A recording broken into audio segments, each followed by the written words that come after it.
Go, Johnny, go, go, go. Go, Johnny, go, go. Johnny, be good. Oh, hey, didn't see you there, Greetings, unworthy peasants! Have you ever wanted to walk so hard you can make your enemies' faces melt? Well then, get ready, because on Assist Me Today, Doom is gonna make you rock so hard, any woman you look at will become pregnant! Yeah! Doom, this isn't actually Assist Me, this is Assist of the Day from Capcom. What? Yeah, somebody sends in a video to us and we analyze their gameplay and give them tips on what they can do better. That's the lamest thing Doom has ever heard! Well, let's watch the video first before you start making snap judgments. And here we go. This gameplay video comes from one Christopher Paloma from the Marvel vs. Capcom 3 Facebook fan page. Thanks, Chris, for sending in your video. And thank you for running such a badass team. I have not seen a Spencer, Wesker, and Chris team of Ultimate Dude Bro in quite some time. It's one of my favorite teams in the game. So you're going up against a Ryu, a Zero, and a Dante. So it's kind of an unconventional team. Right at the start, I notice here that you know what you're doing with your combos. You're using your assists well, and you're prioritizing things in the corner, so good job on your part right here. There might be some better things you can do with Wesker in the corner here, so we'll talk about that after we go over the general commentary.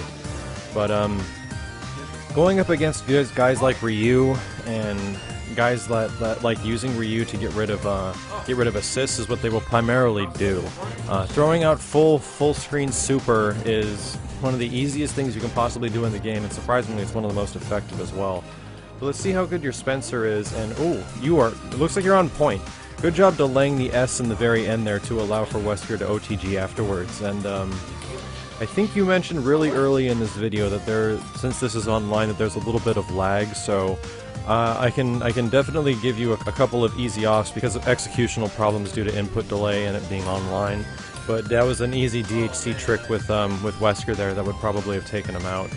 And this guy knows what he's doing pretty well too. This is a pretty sweet corner trap right here that's going on with Zero, and he mixes up in the end to go for a reset. Even though it's damage scaled as the result of it being from a throw, it's still pretty good, and I don't know if there's going to be much else that Spencer will be able to do in this situation. Nah, last hit, that's just unlucky. So here we go. The good thing is that you still have X Factor on Wesker, and even though you have Chris as your anchor character right now, Wesker might be a better consideration for an anchor, but it was a good call on your end to throw out the level 3 and take out Zero. In my opinion, if most people are running Zero on their team, it means that that might be their main character. Zero ends up usually being a person's main character if they're running him. And like we were saying earlier, Ryu's throwing out those random supers trying to tag one of your assists, so good call on not using it. And Ryu is going to go about the Hurricane Kick until he confirms, so just got to keep a close eye on it. And Dante X Factor's right in the middle, which can make this pretty hard because he gets an opening mix-up and he hits it. So this might be the end of the match right here if the guy knows what he's doing into level 3, and yeah, that's going to be it. It just seems like a kind of a sequence of events there that just went not in your favor, but there's a few tips that I could potentially give you to make a situation like that not happen again. Well, there are a few things there that I saw that Chris can improve upon. Did you notice anything, Doom? Well, problem number 1, you didn't pick Doom! Actually, you don't need Doom to be effective in Marvel vs. Capcom 3. Yes, you do! Every matchup is 9-1 in Doom's favor! Okay, I've had enough of your rampant narcissism. Can we just keep watching the video? One of the very first things, Chris, is the order of your team. I'm noticing how you have Chris, or Redfield, as your third character right now, pretty much leading him to be the anchor. Now, the problem with Chris as an anchor is that he'll do a ton of damage when it comes to things like throwing out a Magnum, and if that shot hits, I think it'll be like a third of their health, if not maybe half of their health. It'd be ridiculous. But at the same time, I don't think Chris can do a lot if he's an anchor character with a level 3 X Factor, if that's when you choose to use it. I'm thinking that for the sake of you set up this team because of DHC setups and DHC tricks, but it might be a better idea to run Chris first, if you want to stick with this team and not replace anyone. This is the perfect opportunity to replace that blonde genocidal psychopath with Doom! I think Wesker does a pretty good job on this guy's team, to be honest. He should probably replace somebody else. Oh, please! Have you seen what I've done to Wesker? I mopped the floor with him! I remember correctly, I think I kind of helped out with that. And there's this moment very early on after you get your long and extensive Wesker combo, which looks really good actually. Once the combo's over, you go into an off-the-ground situation where you shoot them and then you activate your 2 assists for the team super. Now, that's good in some situations, but probably only the situations where you're gonna kill the guy, where you know it's absolutely gonna kill. Because if you're in the corner with Wesker and you're OTGing with the gun, this is where you want to be with Wesker, because you can pretty much lead into 3 different things that allow you to mix up, and I'll demonstrate those right here. The first one is the air throw, which will bring the character back down and you can start up your combo all over again. The next one is waiting, like not actually jumping, so they are thinking you're going to air throw, and just doing standing S to launch them up for a combo. This is actually the one you'd prefer, because you'll get more unscaled damage. And the last one is to do Wesker's mid-screen loop.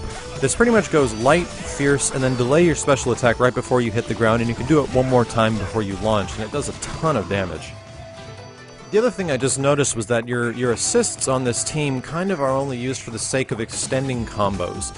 There isn't assists that allow characters to move freely around, so when Spencer is moving around, I don't think any of Chris's assists really help unless you're doing the SMG gunshot. We don't see it very much in this video.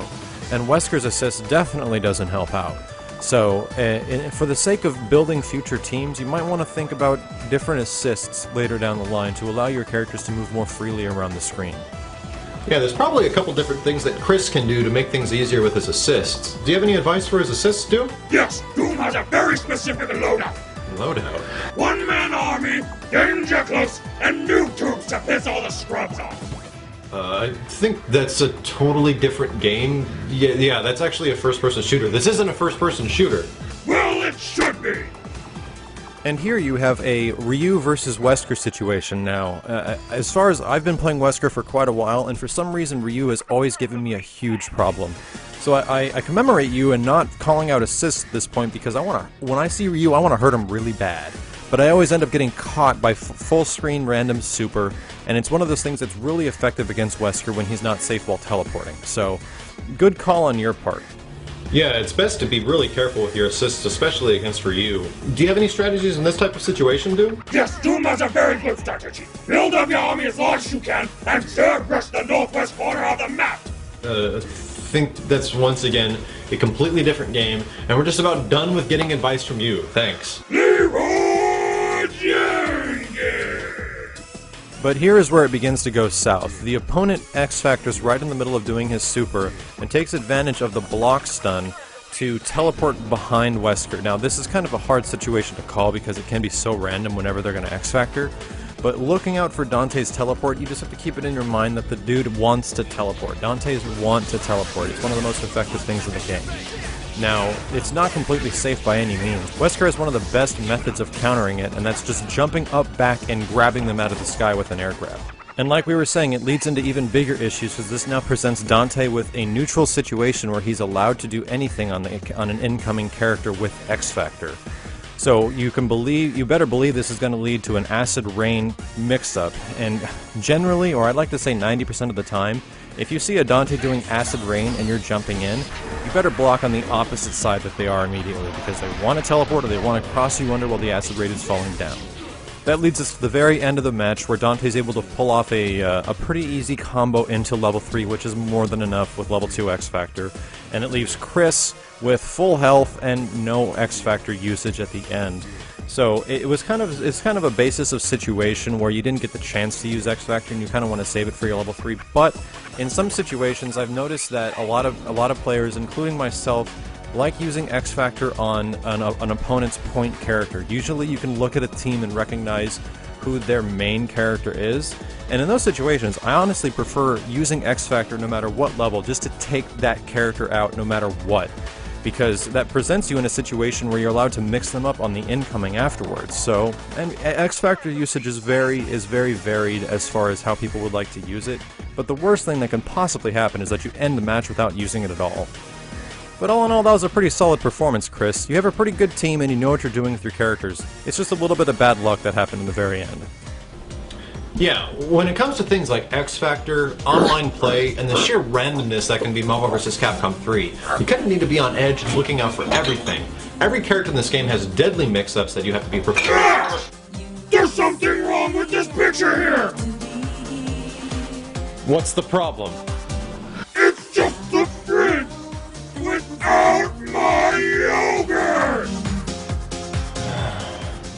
Thanks for watching, everyone. See you next time on The Online Warrior. There's probably plenty of other stuff in here, you're just not looking hard enough. I don't see anything! Dude, there's plenty of stuff in here. Like, this is There's still nothing! yours. No, dude, this is yours from, I don't even know. I would never buy such a horrid-looking thing! And this bread has been in here since 2006. I don't want bread! I didn't even know you in 2006.